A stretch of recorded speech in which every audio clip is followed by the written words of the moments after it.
O que vale mais, uma caneta gravada que você ganhou de um amado ou a família? A família vale mais? Dá para medir? Dá para quantificar? Família não dá para medir. Não dá para quantificar. E nessa manhã quero meditar com você sobre um tema que o Senhor colocou no meu coração. Quando a dor invade a nossa alma, o que fazer? Quando a dor entra sem pedir licença. Quando a perda chega sem aviso prévio, o que fazer? 1 Samuel.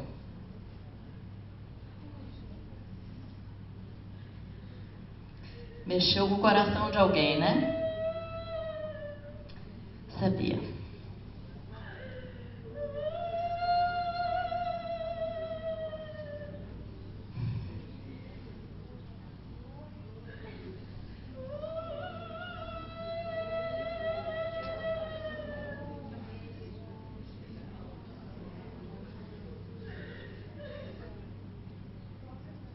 Primeira Samuel, capítulo 30.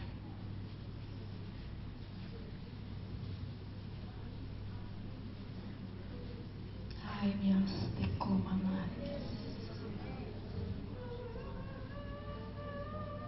1 Samuel 30. Amém? Sucedeu, pois, que chegando Davi e os seus homens ao terceiro dia a Ziclague, já os amalequitas com ímpeto tinham dado sobre o sul e sobre Ziclague. E tinham ferido a Ziclague e a tinham posto a fogo. E levaram cativas as mulheres que estavam nela, porém a ninguém mataram, nem pequenos, nem grandes, tão somente os levaram consigo e foram pelo seu caminho. E Davi e os seus homens vieram à cidade, e eis que estava queimada a fogo, e as suas mulheres, seus filhos e suas filhas eram levados cativos. Então Davi e o povo que se achava com ele alçaram a sua voz e choraram, até que neles não houve mais força para chorar. Também as duas mulheres de Davi foram levadas cativas, Ainoã e a Jezreelita, e Abigail, a mulher de Nabal, o carmelita. E Davi muito se angustiou, porque o povo falava de apedrejá-lo, porque o ânimo de todo o povo estava em amargura, cada um por causa dos seus filhos e das suas filhas. Todavia, Davi se esforçou no Senhor seu Deus.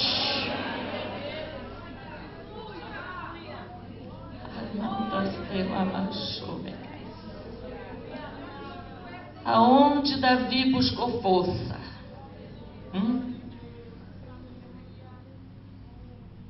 Amadas, aonde Davi buscou forças? A palavra diz que Davi, esse homem que todas nós falamos dele de forma assim impressionante. Eu nunca conversei com ninguém que não tivesse sido impressionado por Davi, com a vida de Davi, a história de Davi, as batalhas, as vitórias, os cânticos, as profecias, a intimidade que ele tinha com o Senhor. Esse menino, esse jovem, esse homem, esse rei, que viveu grandes e profundas experiências com Deus. Teve seus momentos de fraqueza, teve seus momentos de angústia, teve seus momentos de desamparo, teve seus momentos de dúvidas, teve seus momentos de extrema alegria, teve seus momentos de fuga, teve seus momentos de crise de identidade, teve seus momentos de grandes conflitos internos e externos.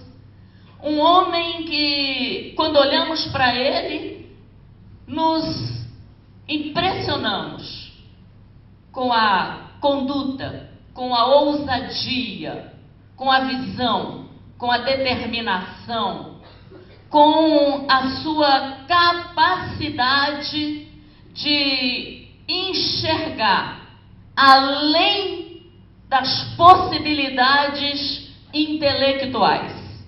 Um homem que tinha estratégias e, ao mesmo tempo, dependia da soberania de Deus.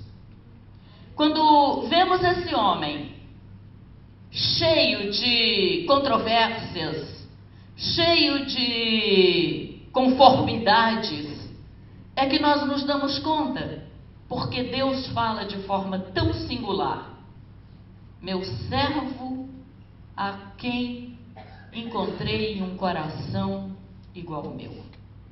Ele não fala disso de Jeremias, ele não fala de Elias, ele não fala de Daniel, ele não fala de Paulo, ele fala de Davi, um homem que teve um coração igual ao meu. E quando a gente começa a imaginar esse coração desse homem, que pecou, que errou, que mentiu, que enganou, como pode?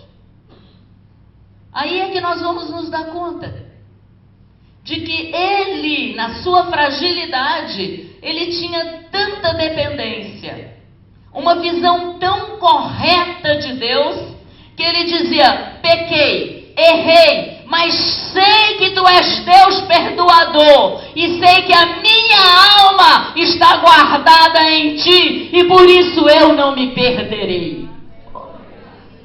A confiança, a segurança de que o Senhor o preservaria em todo o tempo e em todas as situações.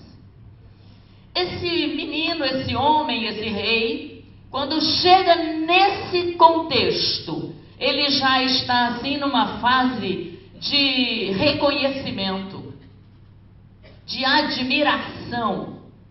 Ele chega naquele nível em que todos olham para ele e começam a se questionar por que é que ele nunca experimenta a derrota. Da onde ele tira estratégias que ninguém ouviu falar? Como é que ele vai para uma batalha e surpreende o inimigo sem que ninguém, nem os seus súditos, soubessem as armas que iam ser usadas? O que movia esse homem a ser tão diferenciado? Quando ele está nesta fase da sua vida e vivendo tudo isso, eles vão para uma batalha em Afeque, que ficava a 120 quilômetros mais ou menos de Ziclag, onde eles moravam.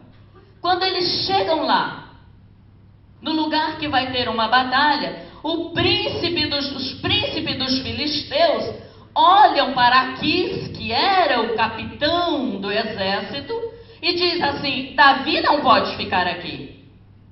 Não queremos Davi aqui. E por que vocês não querem Davi aqui? Porque Davi é como um anjo do Senhor, e se ele ficar aqui, vamos perder a batalha. Olha, não queremos Davi aqui, porque Deus é com ele, e onde ele está, o exército dele ganha. Nós queremos que o exército dele fique, mas que ele vá embora. Pode uma coisa dessa? Quando Aquis chega para Davi e diz assim: Davi, é melhor tu voltar para casa. Aí nós começamos a aprender, amadas, que você pode servir a Deus com o coração perfeito, que você pode andar na direção do Senhor, que você pode ter todas as características que te identificam como serva do Senhor, O inimigo vai te odiar. O inimigo vai te rejeitar, porque ele sabe que onde você estiver, ali tem vitória. Ele sabe que onde você estiver, ali o Senhor se fará presente. Onde você estiver, ali o Senhor fará a diferença. Você não precisa estar num grande exército. Basta você estar lá como representante do exército de Deus e os céus pelejarão por você. Os céus pelejarão por você. Quando Aquis diz, Davi, volta. Porque não é a tua presença que o Senhor vai fazer a diferença. O teu Deus vai estar aqui, tu vai voltar, mas teu Deus vai ficar. Olha, amados, que coisa mais impressionante. Tu pode voltar, mas o teu Deus vai ficar. Quando Davi volta, pega todo o seu exército e volta para Ziclag, o que ele encontra? Tudo destruído. Imagina, dias fora de casa, dias viajando, dias cansado. Quando ele chega em casa, e eu imagino por mim, a hora que está chegando a hora de chegar em casa, eu vou ficando outra pessoa. Graças a Deus eu vou chegar em casa, graças a Deus eu vou para minha cama, graças a Deus eu vou poder me esticar no meu sofá, graças a Deus eu vou poder ficar descalça, graças a Deus eu vou poder ficar de pijama, graças a Deus eu vou poder ficar descabelada. Não tem nada melhor do que chegar em casa.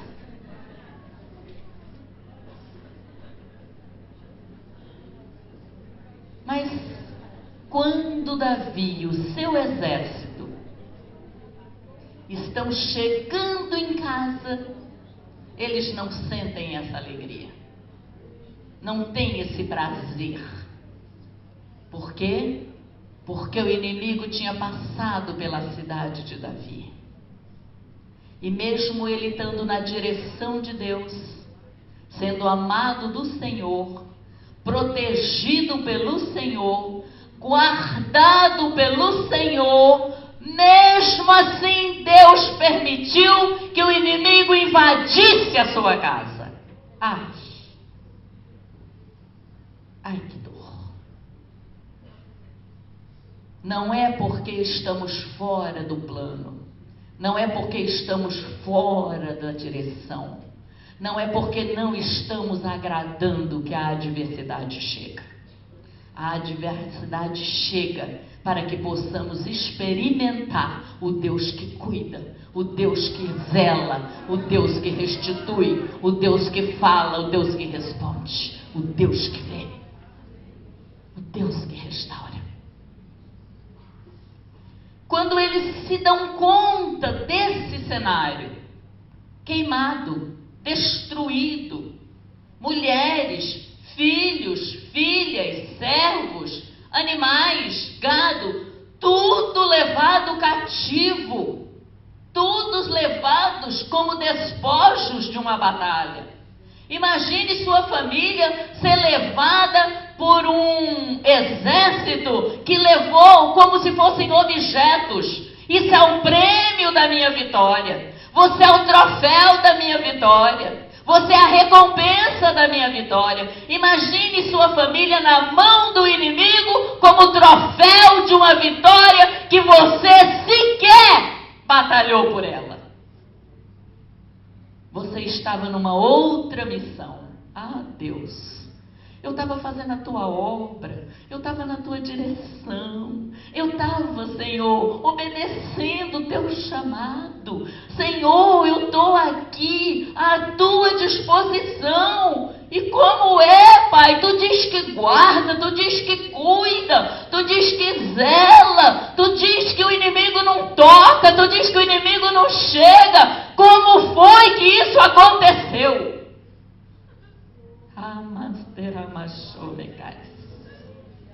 Por que, Senhor? Por quê?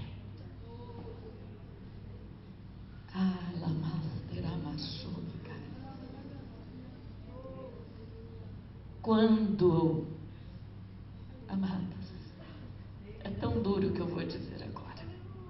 Tão duro.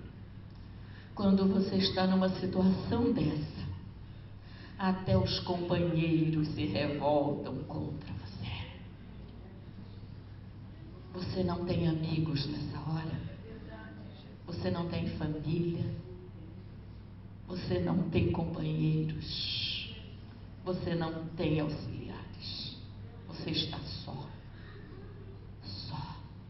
Sua alma, a sua dor, a sua tristeza, as suas angústias, seus medos e a certeza que Deus é fiel. Porque se você perder essa certeza, você morre. A dor te engole, a dor te mata, a dor te leva para o fundo do poço. A dor destrói a esperança.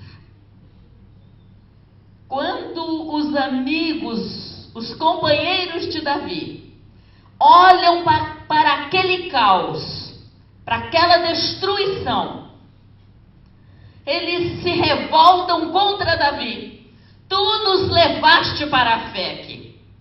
Tu quiseste ir para a batalha em Afeque. Se tivéssemos ficado aqui, teríamos vigiado a nossa cidade, teríamos vigiado a nossa casa, teríamos guardado a nossa família.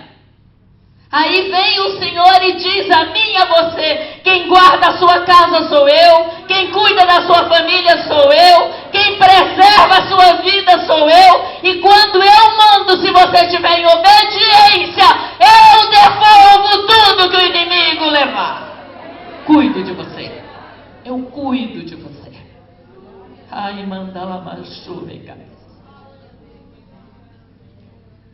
Quando Davi sente, e a palavra diz que aqueles homens preparados para a guerra, experientes em batalha, que matavam, que escravizavam, que celebravam a morte, a Bíblia diz que esses homens choraram até não ter mais força, choraram até não ter mais ânimo, choraram até não ter mais nenhuma, digamos assim, nenhum vigor na sua alma. Ficaram largados, prostrados, sem nenhum ânimo para se colocar em pé. E a Bíblia diz que Davi chorou tanto, que ele se angustiou tanto, que a sua alma doeu tanto, que ele tomou uma posição diferente dos seus companheiros. Os companheiros queriam apedrejá-lo, queriam matá-lo, queriam se vingar dele, jogar a culpa, porque é fácil, amadas, é muito fácil, na hora da dor, na hora da perda, encontrar um culpado para o nosso sofrimento.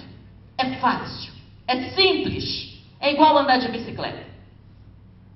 Mas Davi, quando vê a situação, quando vê o caos, quando vê tudo transformado em cinzas, amados, para que servem cinzas? O que se faz com cinzas? Davi olhava para as cinzas, se joga, se prostra. E a palavra diz que ele, ao contrário dos seus companheiros, se esforçou no seu Deus. Senhor, não tenho nada que possa mudar essa situação. Não posso fazer nada para mudar essa realidade. Não tenho condições, nenhuma estratégia para reverter esse processo. Senhor, não tenho nenhuma visão de como reverter esse caos. Senhor, não sei o que fazer para que os meus companheiros e eu mesmo possa olhar de novo para o alvo e dizer: Senhor, somos mais que vencedores. Não tenho motivo, Senhor, para celebrar a vitória. Olha a minha situação. Mas sabe o que Davi fez? Ele não se encheu de pedras. Ele não deixou a sua alma azedar. Ele não deixou o seu espírito perder a visão de quem o tinha separado, de quem o tinha chamado, de quem o tinha escolhido, de quem o tinha ungido. E aí eu lhes pergunto, princesas, você foi ungida pelo Senhor, não há inimigo que possa destruir a unção do Senhor na sua vida. A dor nunca será maior do que a unção de Deus. A perda nunca vai tomar o lugar da alegria da unção de Deus. Davi nos ensina que a unção do Senhor deu à alma dele um significado diferente na hora da perda. Na hora da dor, Deus me revelou algo extraordinário. E quando Davi tem uma posição de buscar no Senhor a força que ele não tinha, a estratégia que ele não tinha, a sabedoria que ele não conseguia enxergar, a visão que estava embaçada pela dor, pela lágrima, pela perda, pelo sofrimento, pelo medo, Davi diz: Abiatar, olha que coisa linda. Davi tinha um conselheiro espiritual, amados de Deus. Davi tinha um conselheiro espiritual. Amandaramasuri clamanaias. Quando alguém disser a você que não, para servir a Deus não precisa viver dentro da igreja, não precisa morar na igreja, eu já ouvi tanto isso, Genilda. Você mora mais na igreja do que na sua casa. Glória a Deus por isso. Quando alguém disser isso, minha querida, diga sim, olha, sabe por quê? Porque Deus levantou uma autoridade espiritual sobre mim. Porque Deus constituiu uma autoridade espiritual para me orientar, para me dar o suporte que o mundo quer roubar. Quando Davi tem um conselheiro espiritual, ele busca o sacerdote.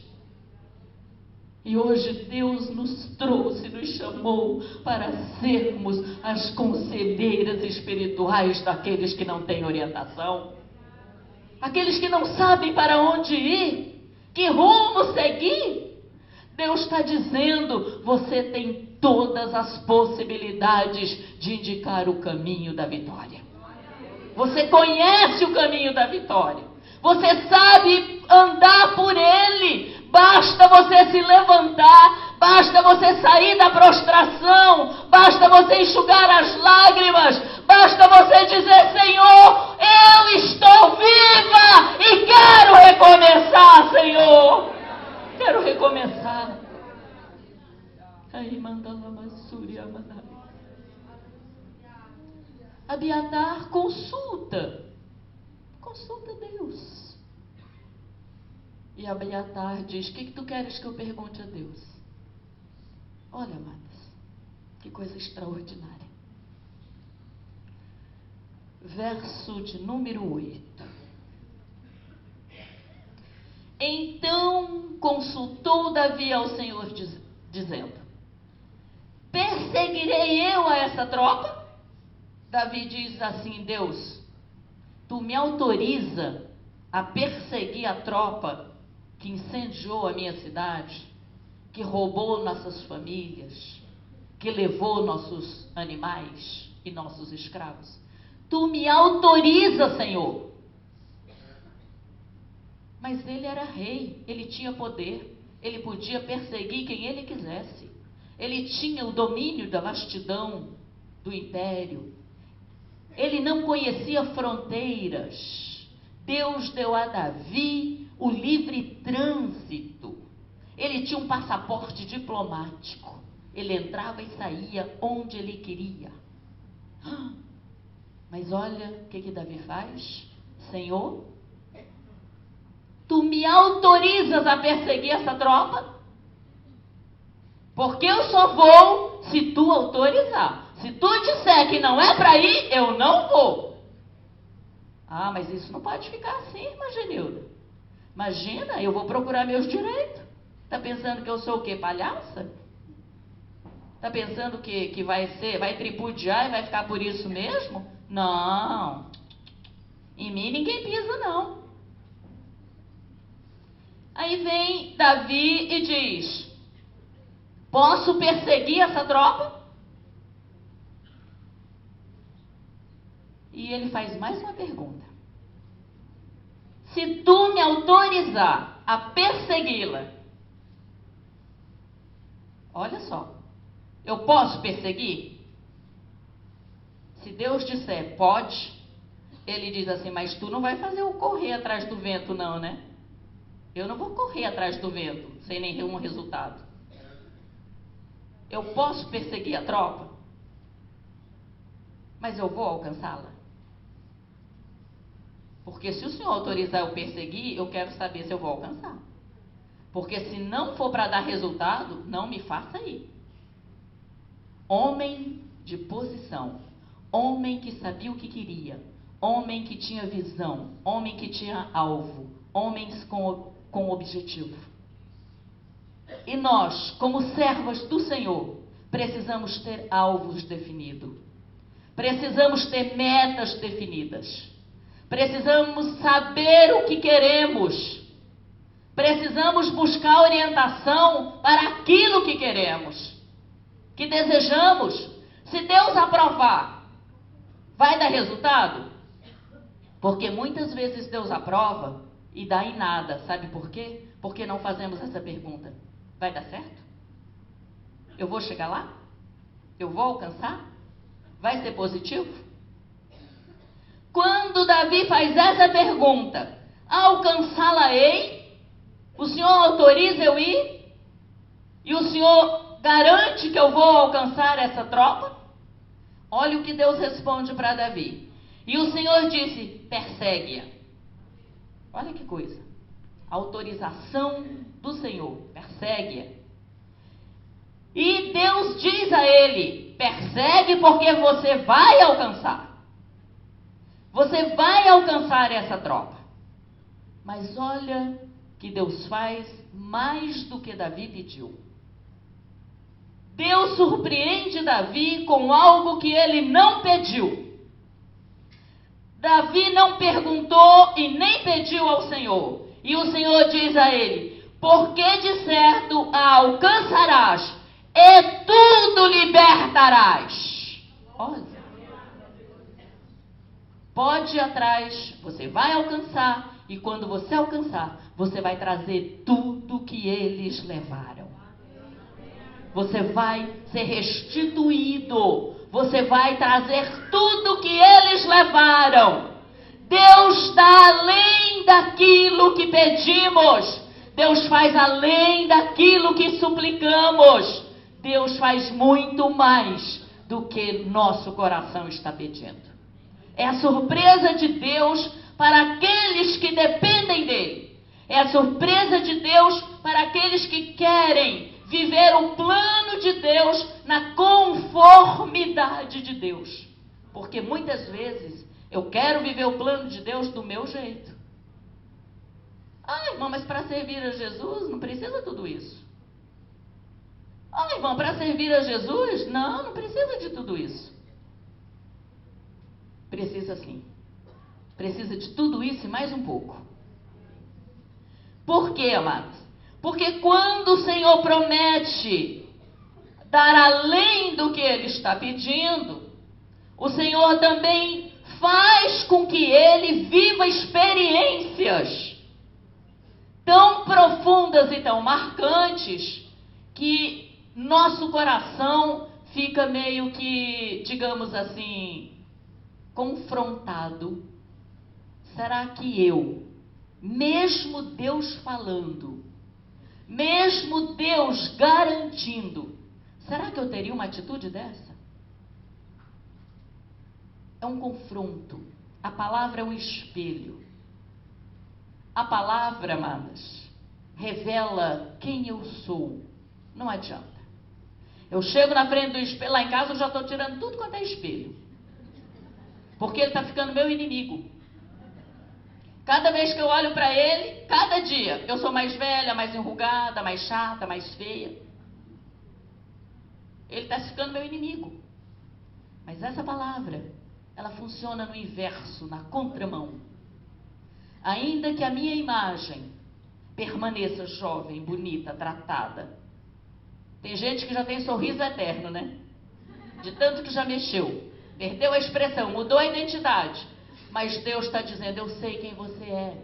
A sua casca mudou, mas o seu ser, eu sei quem você é.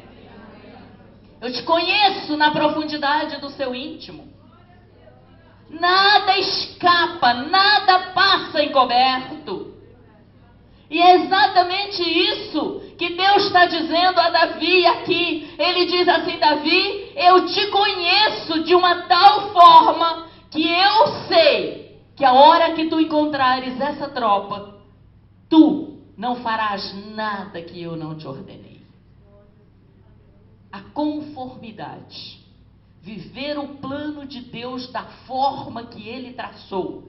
Sem alterações, sem emendas, sem atalhos, sem suborno, sem barganha. Quando ele está indo ao encalço do exército inimigo, da tropa, o que Deus faz? Eles encontram um egípcio caído no caminho, que foi deixado pelo seu senhor para morrer. Ele adoeceu, e como ele virou um estorvo, um peso morto, um escravo que não ia dar resultado, não podia carregar bagagem, não podia lavar as mãos dos senhores, não podia servir a refeição, fica aqui para morrer. Você vai atrasar a tropa. É assim que o inimigo faz. Ele seduz, ele engana, ele engoda, ele oferece coisas que fazem com que o nosso coração se apaixone pela proposta dele. Só que depois ele sai e ele fica assistindo a sua morte. Ele fica se regozijando na sua derrota. Ele fica sentado olhando para você. Ele não te come e ele não te mata, mas ele vê você minguar até a morte. E quando esse escravo é deixado para morrer, e a tropa de Davi encontra esse escravo, eu fico imaginando, se fosse eu ia olhar para ele e dizer, olha, eu estou com tanta pressa que eu não tenho tempo para você. Eu não posso parar, porque senão eu vou me atrasar para o meu objetivo. O que Davi faz? Davi para, olha para o escravo morrendo, doente, e aí eu lhes pergunto, para que serve um escravo doente na hora da morte? Não, só para atrasar. Davi para, olha para aquele escravo, chama os seus servos, soldados, e diz, cuida dele. Mas ele é inimigo, não está vendo que ele é um escravo egípcio? Ele é inimigo. Cuida dele. Dê água, dê pão, dê comida. Passe óleo nas feridas dele. Dê azeite para ele. Dê pasta de figo para ele. Oh, amadas, tratar o inimigo com pasta de figo é só para quem tem uma visão de Deus e sabe quem é Deus e o que Deus pode fazer. Porque a vontade é de matar o escravo inimigo. Você participou da desgraça lá na minha casa. Você fez parte do exército que incendiou a minha cidade. Você ajudou a saquear a minha cidade. Você ajudou a roubar a minha família, a pegá-los como escravos. Você ajudou a matar os meus animais. Mas não, Davi não teve essa visão. Davi olhou para ele como alguém que estava morrendo e precisava de cuidados. Oh, quantos egípcios Deus já colocou no nosso caminho. Quantos egípcios Deus já usou para abençoar as nossas vidas. Mas nós somos arrogantes demais para enxergar o egípcio como uma bênção de Deus. Somos prepotentes demais para reconhecer que Deus pode usar um egípcio para nos abençoar. Porque nós criamos um padrão, nós criamos um estigma, que Deus fala com o certinho, com aquele que tem uma capa de santidade, com aquele que tem uma aparência de íntimo. Nós criamos um padrão. Botamos um rótulo. Deus não pode falar com a fulana. Imagina se Deus está falando com a fulana, então ele não é aquele Deus de... Amados, quem sou eu para direcionar o coração de Deus? Quem sou eu para determinar com quem Deus fala ou quem Deus usa? Basta Deus encontrar um coração disposto para obedecer. E isso é instrumento suficiente para Deus. A, B, egípcio, israelita, seja quem for, Deus não está interessado na nacionalidade. Deus não está interessado na sua origem. Deus não está interessado a qual família você pertence. Deus está interessado que você diga: eis-me aqui. Só isso, eis-me aqui. Porque a partir do eis-me aqui, todos somos filhos do mesmo Pai. E quando somos filhos do mesmo Pai, temos o mesmo DNA. E é isso que nos torna iguais. E é isso que nos faz ser iguais. É o Deus que trouxe todos para o mesmo plano e pagou o mesmo preço e vive a mesma promessa. É isso que nos torna iguais. E quando o Senhor coloca um egípcio no caminho de Davi, e ele cuida do egípcio, e quando esse egípcio ganha força, ele diz assim: a quem pertences? Ah, eu faço parte do exército, o meu Senhor me deixou aqui para morrer. Nós voltávamos de Ziclag, incendiamos a cidade, pegamos todos os despojos, mas eu adoeci e o meu Senhor me deixou aqui. Ah, amada, imagina você de cara com o inimigo que roubou sua casa. Imagina você de frente com o cara que roubou sua família, que levou sua mulher e seus filhos escravos. Você pula no pescoço dele. Você quer estraçalhar o infeliz. Jogar ele destroncado no meio do asfalto. O que Davi faz? Dê mais comida para ele. Dê mais pasta de figo para ele. Ele precisa ficar fortinho. Oh, meu Deus. Tratar do inimigo. Amar o inimigo. Abraçar o inimigo. E ver no inimigo a possibilidade que Deus está nos dando. Vê no inimigo a porta que Deus está abrindo. Vê no inimigo a orientação que precisamos. Vê no inimigo a vitória que o Senhor está trazendo para as nossas mãos. Porque Deus é Deus e eu estou aqui para viver o plano, a vontade, o desígnio e a promessa que Ele tem na minha vida. E quando Ele diz que Ele vela sobre a sua palavra, Ele não está dizendo assim: olha, eu tenho aqueles meus que eu só cumpro através deles. Ele está dizendo assim: eu velo e você não tem que questionar a forma, nem de que jeito, nem com quem. Eu velo e quando eu velo, eu sou fiel para cumprir.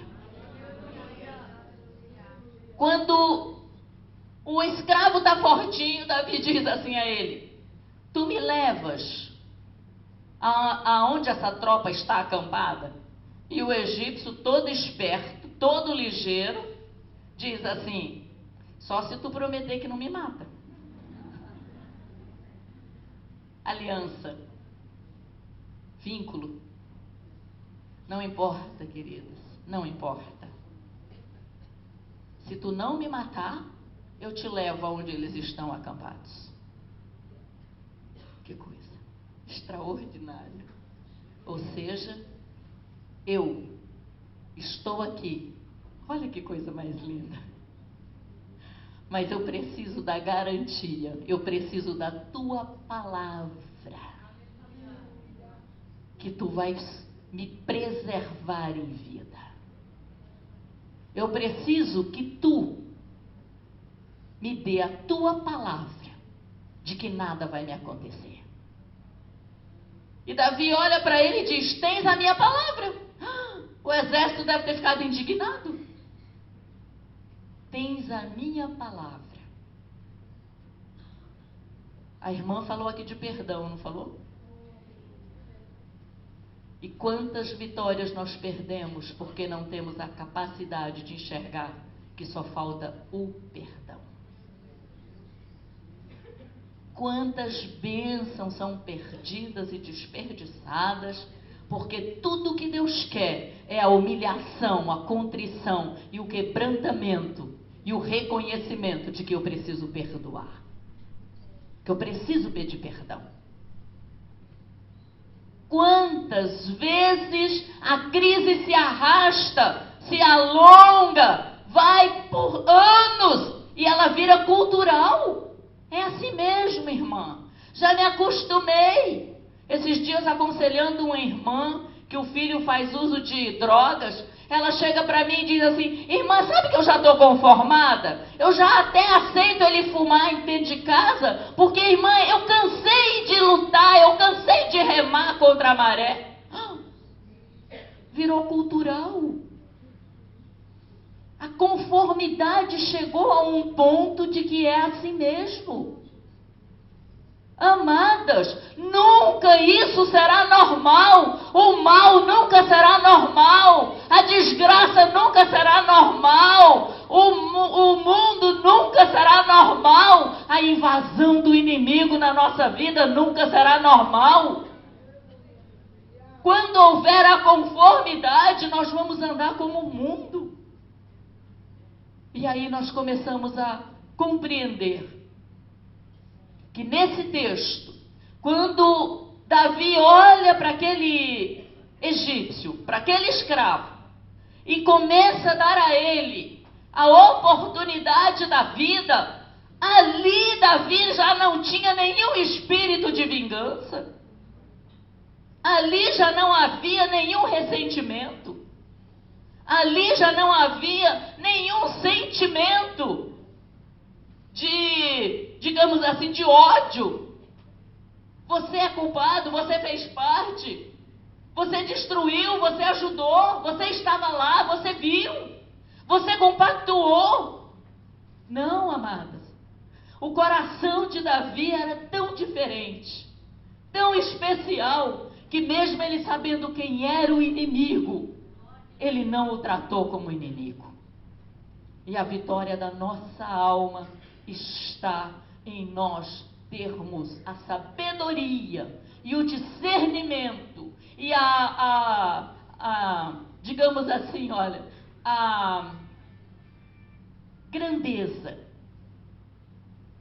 de compreender que aquele inimigo foi instrumento daquele que quer destruir a nossa vida.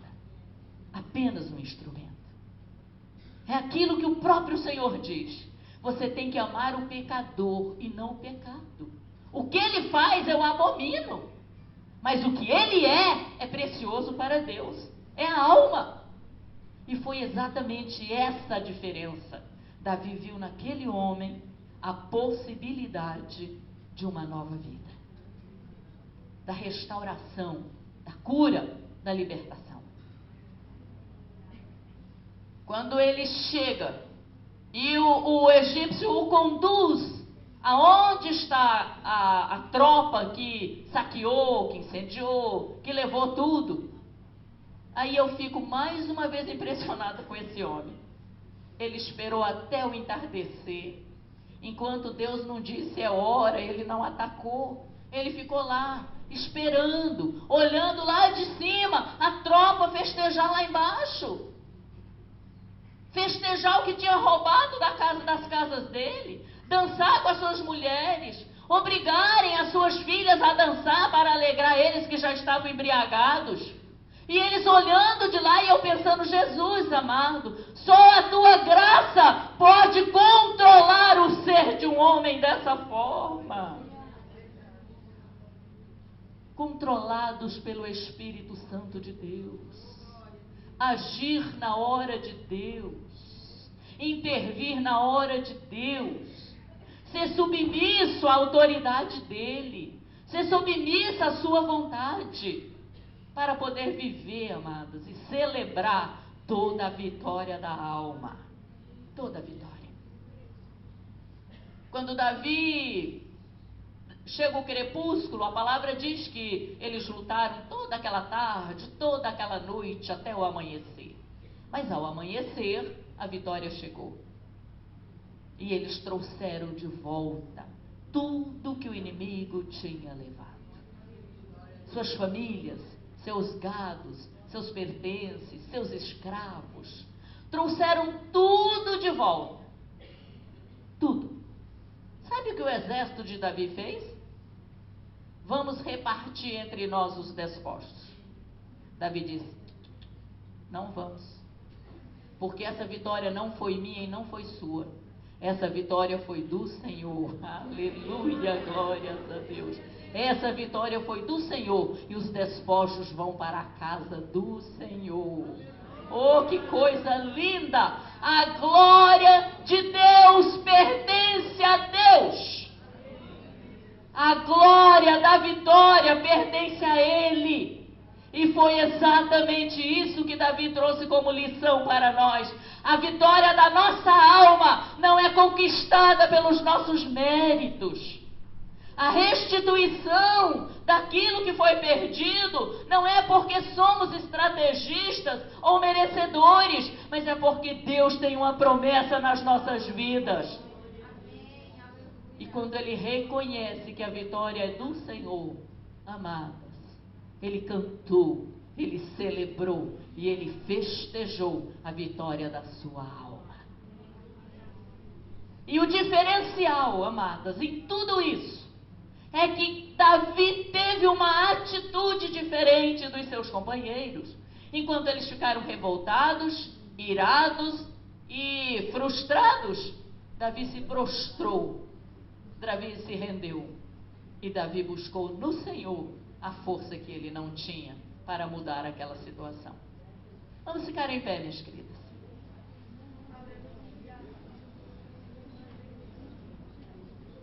Aleluia.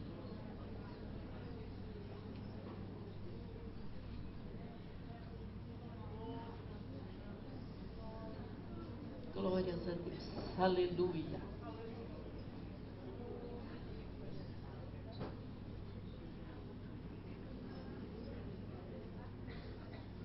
Amém? Eu só pedi para ficar em pé.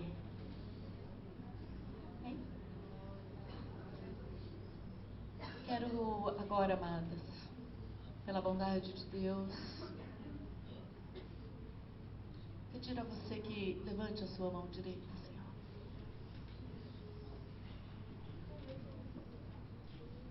Sabe aquele texto de Débora? A minha alma pisou a força do mal. Quando Davi teve toda a sua casa, sua família, seus bens, quando o Senhor o restituiu, ele também levantou as mãos e disse, toda a glória,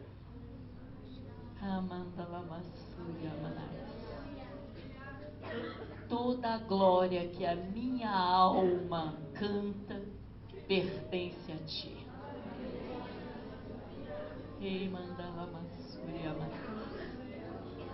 E agora eu lhe pergunto, você está buscando a vitória da sua alma?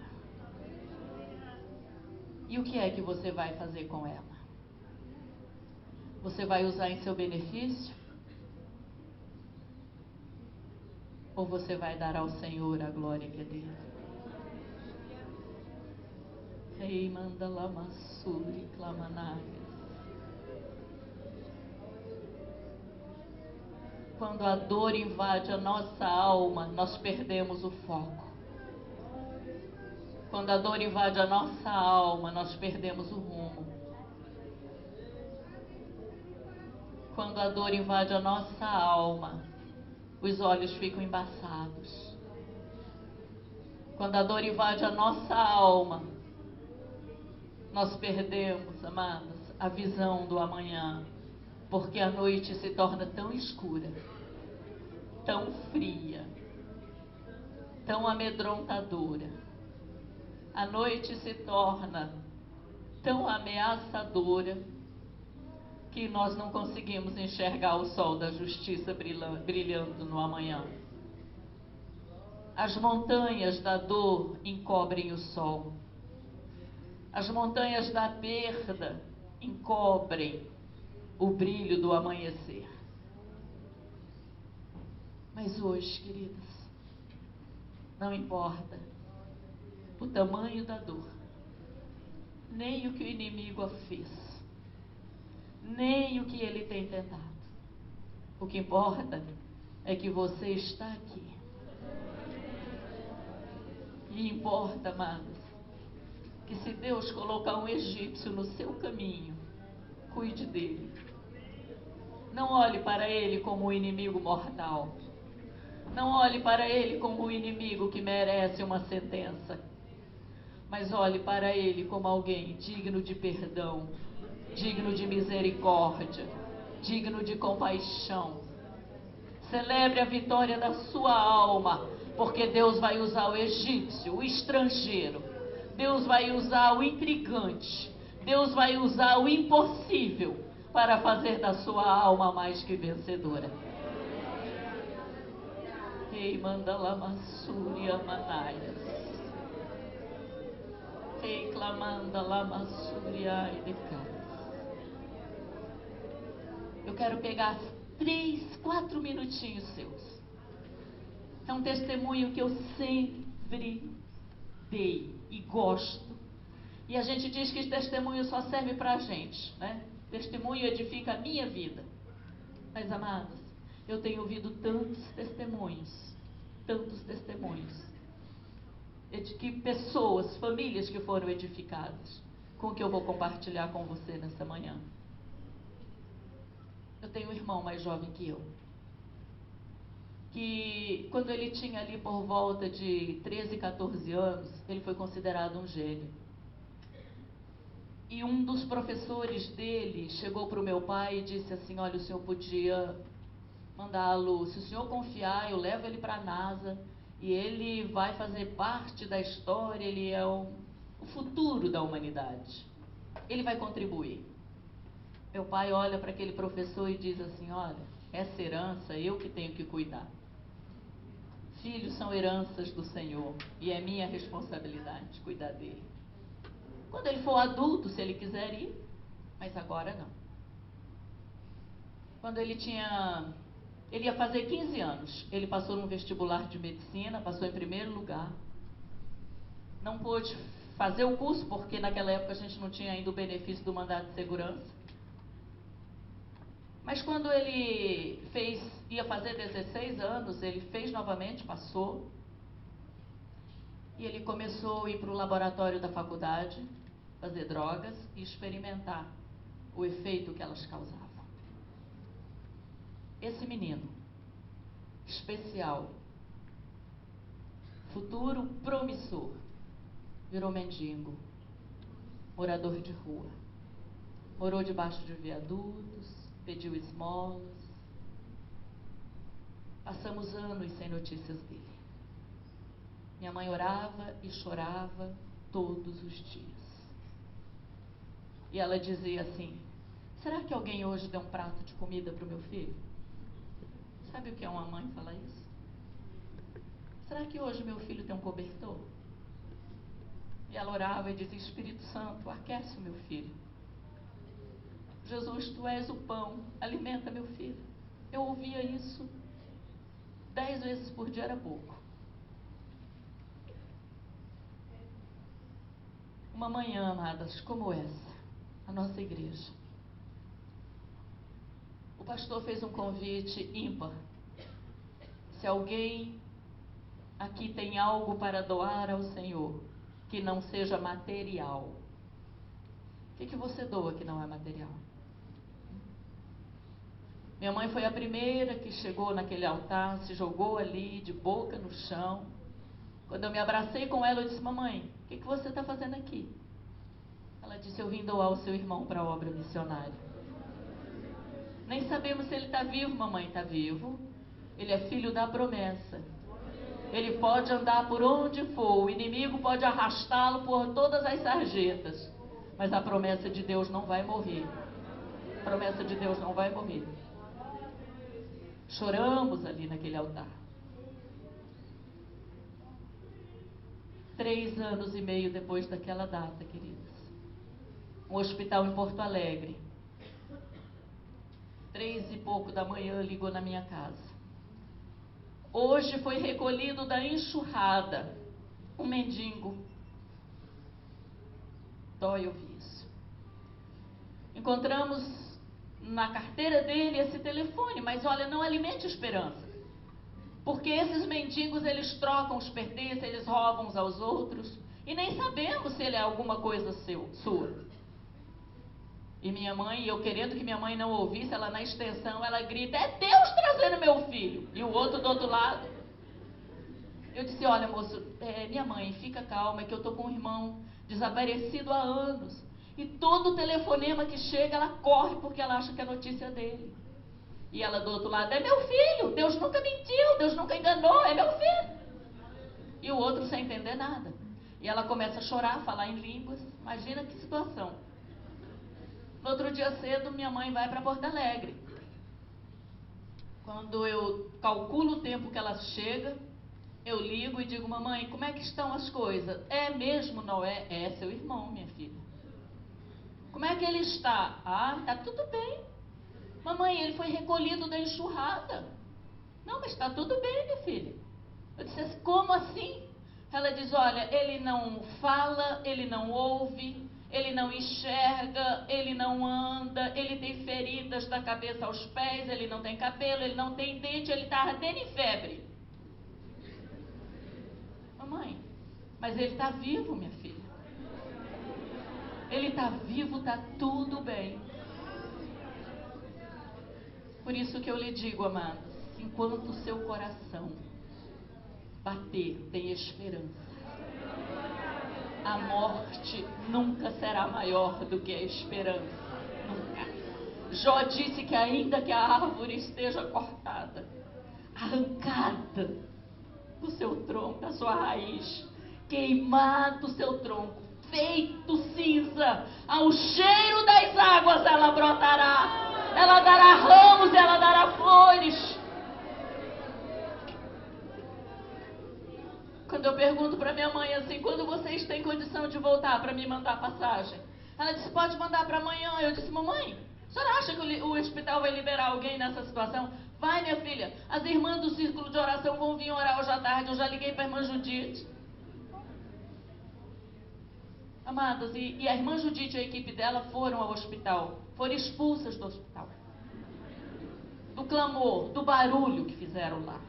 Segurança arrastou para elas para fora. Mas minha mãe ficou em Porto Alegre mais um dia porque eu não criei. Porque se eu tivesse comprado a passagem, ela teria ido embora no dia seguinte. Porque o médico deu alta para o meu irmão no dia seguinte. Quando chegaram em Londrina, e eu levei meu irmão a um médico amigo nosso e um neurologista renomado, ele olha para mim e diz: Genilda, olha, te admiro, não quero o seu dinheiro, não posso fazer nada pelo seu irmão. Ninguém pode fazer nada por ele. Ele usou drogas tão pesadas por tanto tempo que ele não tem neurônios mais, Genilda. Ele não tem mais coordenação motora, visão prejudicada, audição prejudicada. Você veja, Genilda, ele perdeu até a constituição das unhas, dentes, ferida. Genilda, se ele sobreviver, ele vai ser um vegetal. Ele não vai saber nem quem ele é, quanto mais vocês. Amados, minha mãe, uma pernambucana, assim, olha, baixinha, de 1,45 m. olhinho azul, coisa mais linda. Um médico de 2 metros e quase 250 quilos. Ela era um cisco perto dele. Ela estica o dedinho assim e diz: olha, doutor João, a gente tem muito respeito pelo senhor, mas o senhor está falando do que o senhor aprendeu no exercício da sua profissão. O senhor fala o que os livros lhe ensinaram, fala o que a medicina pode fazer. Eu falo de um Deus que tem promessa na vida do meu filho. Falo de um Deus que é maior do que o senhor, do que a medicina, do que as drogas. Falo de um Deus que me chamou para eu viver a promessa dele. Olha, mãe. Abracei minha mãe, o médico me abraça e diz: Genilda, cuida dela, é normal. Ou seja, é normal mãe ficar pirada, né? Na hora que o filho está lá perdido, na morte. Queridos, só para você entender quem é o Deus que hoje está aqui e te trouxe aqui. Quem é o Deus que hoje diz que apesar da dor da sua alma, Ele continua sendo o Deus que cuida e olha para você. Depois de tudo isso, em casa um dia eu e meu esposo dando banho no meu irmão, e ele começou a ter um delírio por falta das drogas. E eu já estava assim tão experiente em como agir com os delírios, que quando eu o abracei, eu disse para ele assim: eu te amo tanto, tanto, mas tem alguém que te ama muito mais que eu, muito mais. Quando ele esboçou um sorriso, amado, meu coração se encheu de alegria, porque ele estava compreendendo o que eu estava dizendo. Quando eu disse a ele: Jesus, que morreu pela minha vida, pela sua vida, se você quiser, Ele pode te restaurar e te fazer um novo homem. Quando Ele me aperta, eu caí de joelhos no chão, agradecendo a Deus pela oportunidade que Ele tinha dado a mim e ao meu irmão. Amados, eu queria que você conhecesse meu irmão. Que homem lindo que ele é hoje. Ele é pastor, ele tem uma família maravilhosa. Ele concluiu medicina, ele é um psiquiatra, ele é professor na escola de grego, ele já esteve num seminário em Israel, ele terminou um curso de hebraico, ele é diretor de uma escola teológica em Bauru, ele é diretor de uma escola de missões e tem uma família maravilhosa. E eu quero dizer, ele é um homem totalmente restaurado, curado. Unhas, cabelo, pele. O Deus que está aqui, amados. A minha alma pisou a força do mal. E nessa manhã o Senhor te convida a viver uma experiência com Ele. Nessa manhã o Senhor te chama para viver uma experiência com Ele. Você não precisa estar numa situação como eu, minha família estávamos. Mas eu quero nessa manhã, amada, desafiar a você, se você tem algo para doar a Deus, se você tem algo para ofertar ao Senhor, que não seja material, porque o que é material o dinheiro compra. O Senhor quer algo que o dinheiro não compre. O Senhor quer algo que o dinheiro não suborne, que Ele não barganhe. Ai, anda lamaçui, lante, flamanai. Naquela noite, Deus usou um samaritano para recolher meu irmão da enxurrada. Nunca encontrei esse homem. Ele deixou um cheque calção no hospital. Nunca encontrei esse homem. Nunca soube quem ele era. Quando eu fui lá pagar a conta e resgatar o cheque, eu nunca encontrei essa pessoa para dizer: Deus te abençoe, Deus te recompense. Mas eu tenho certeza que foi o bom samaritano que naquela noite recolheu meu irmão e deixou um cheque calção naquele hospital. E Ele pode fazer muito mais por você, porque Ele é o Deus que surpreende. Ele é o Deus que cuida. Ele é o Deus que quando chama, Ele diz: eu quero que a tua alma viva em vitória. Eu quero que a tua alma experimente o doce sabor da vitória. Eu quero que a tua alma celebre os meus feitos. Eu quero que a tua alma cante. Eu quero que a tua alma se regozije. Eu quero que você viva uma vida de júbilo. Estamos aqui celebrando 15 anos, amadas, desse evento. 15 anos Deus colocou no coração da irmã Marli. 15 anos Deus colocou no coração dessas irmãs. 15 anos, amadas. E Deus já tinha uma sucessora preparada para dar seguimento. Que Deus abençoe essas mulheres com toda sorte de bênção. Que sejam bendito o teu cesto e bendita a tua amassadeira, irmã Regina. Bendito o teu cesto e bendita a tua amassadeira, irmã Marli. Bendito o teu cesto, bendita a tua amassadeira, mulheres, princesas do Senhor. Que nesta manhã você saia daqui a mais bem-aventurada, a mais bem recompensada, por tudo que o Senhor tem feito a ti, pela maneira como você tem se dedicado a Ele. Ele tem se agradado, Ele tem recebido e Ele tem se alegrado, porque tu fazes para homenageá-lo, para celebrar, para dar a Ele a glória que é dele. O que é do Senhor, amada, é do Senhor, e tudo pertence a Ele. Somos aqui apenas despenseiros, estamos aqui como obreiras, estamos aqui como vaso, como instrumento. Ai, me anda lá, Massuri, Clamanaia. Rei, me anda lá, Massuri, ei, Declamanaia.